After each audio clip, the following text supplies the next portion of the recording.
ইরানের হামলার ভয়ে ইসরায়েলে বাস একটি বিল্ডিংয়ে ঢুকে পড়েছে।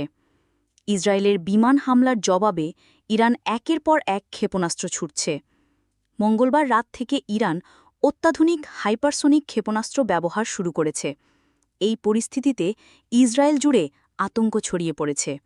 ইরানের তাসনিম নিউজ এজেন্সির প্রতিবেদন অনুযায়ী বুধবার তেলাবিব থেকে 10 কিলোমিটার পূর্বে পেতাহ টিকভা শহরে একটি বাস সড়ক থেকে ছিটকে একটি আবাসিক ভবনে ধাক্কা মারে।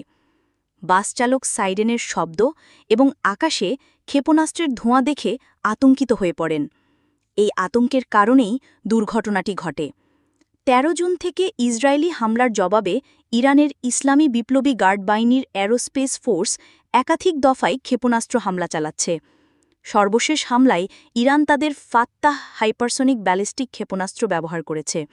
এই ক্ষেপণাস্ত্র ইসরায়েলের সামরিক, গোয়েন্দা ও শিল্প স্থাপনায় ব্যাপক ক্ষতি সাধন করেছে।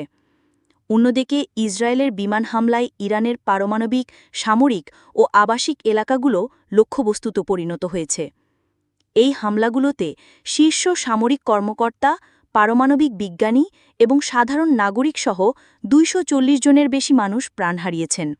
সর্বশেষ খবর এবং আপডেট পেতে বাংলা 24 চ্যানেলটি সাবস্ক্রাইব করতে ভুলবেন না। ধন্যবাদ।